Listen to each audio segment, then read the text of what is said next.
Hello everyone. तो आज हमें हाइब्रिडाइजेशन पर बात करनी है, तो इसको हम लोग डायरेक्ट एग्जांपल्स के द्वारा समझेंगे। डायरेक्ट इसको हम लोग एग्जांपल्स के द्वारा समझेंगे। सबसे पहले हाइब्रिडाइजेशन की बात की जाए तो हम लोगों को हाइब्रिडाइजेशन निकालते समय मॉलिक्यूल्स के अंदर कितने वैलेंस इलेक्ट्रॉन्स है ये आपको आना चाहिए। कितने वैलेंस इलेक्ट्रॉन्स है ये आपको आना चाहिए। सपोज अब ये पहला मॉलिक्यूल है आपका SF4।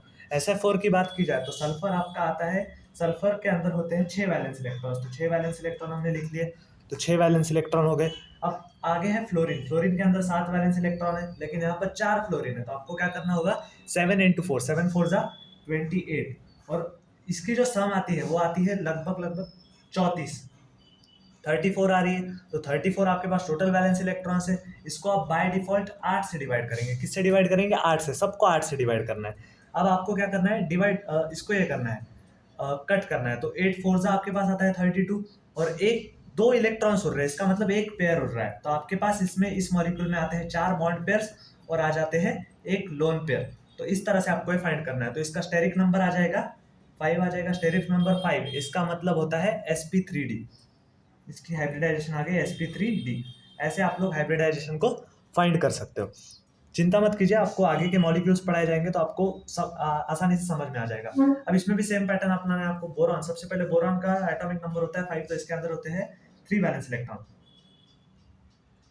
3 वैलेंस इलेक्ट्रॉन हो जाते हैं 3। और यहाँ पर नेक्स्ट है फ्लोरीन। फ्लोरीन 7 है, 7 वैलेंस इलेक्ट्रॉन से 4 फ्लोरीन है, तो 7 4 जा 28 आ जाएगा।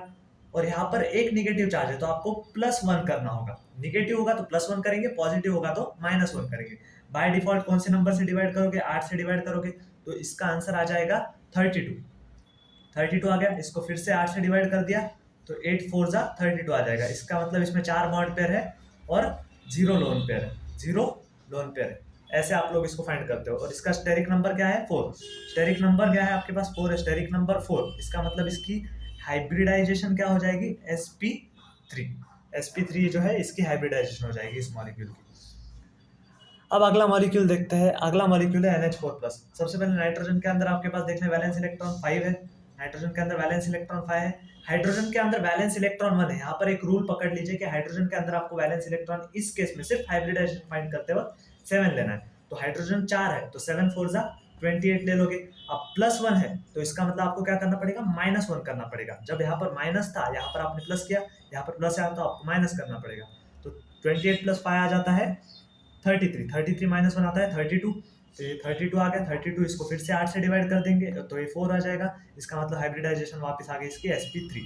ऐसे आप हाइब्रिडाइजेशन फाइंड करते हो। अब आ जाओ CH4 में। CH4 में कार्बन के अंदर कितने वैलेंस इलेक्ट्रॉन्स होते हैं? 4। अब हाइड्रोजन का मैंने क्या कहा आपको? एक नहीं लेना है, 7 लेना है। तो 7 4 जा 28। फिर से 32 आ गया, 32/8, फिर से 4। इसका मतलब हाइब्रिडाइजेशन आ गई sp3। इस तरह से आपको फाइंड करना है।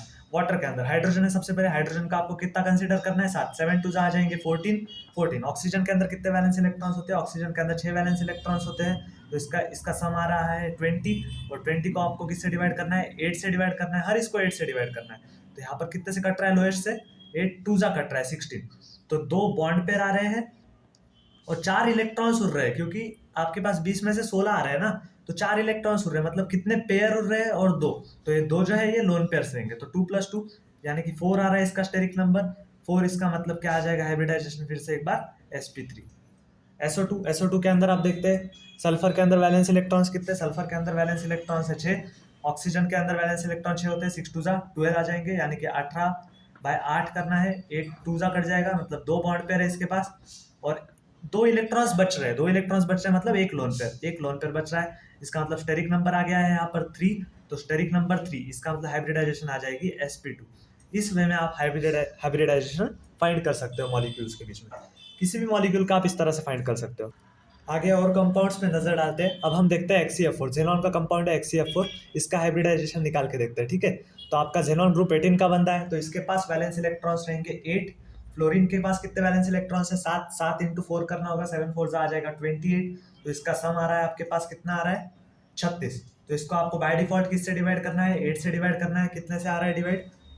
8 4 जा 32, यानी कि इसके पास 4 बॉन्ड पेयर है। इलेक्ट्रॉन्स कितने बचे? 32। 36 में से 32 गए, 4 इलेक्ट्रॉन्स बचे, मतलब 2 पेयर्स बचे। तो यहाँ पर 2 पेयर्स है, तो ये लोन पेयर्स रहेंगे, मतलब 4 + 2।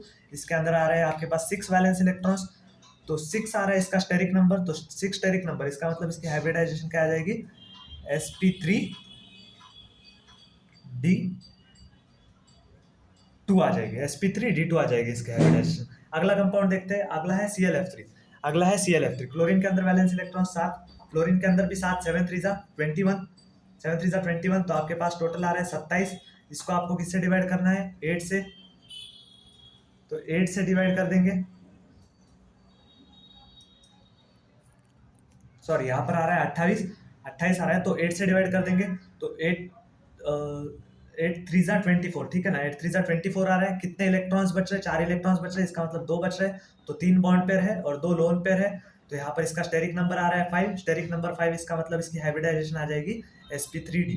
लास्ट कंपाउंड देखते हैं XeO3। xenon 8 electrons valence shell में, ऑक्सीजन में से 6 3 जा 18, तो 18 और 8 आ जाएंगे आपके पास 26, तो 26 को 8 से डिवाइड करेंगे, तो यहाँ पर आप देखेंगे 8 3 जा 24, तो 3 बॉन्ड पेयर्स आएंगे और एक लोन पेयर आ जाएगा, एक लोन पेयर आ जाएगा। इसका मतलब आपके पास स्टेरिक नंबर आ रहा है 4, स्टेरिक नंबर 4 मतलब इसकी हाइब्रिडाइजेशन है sp3।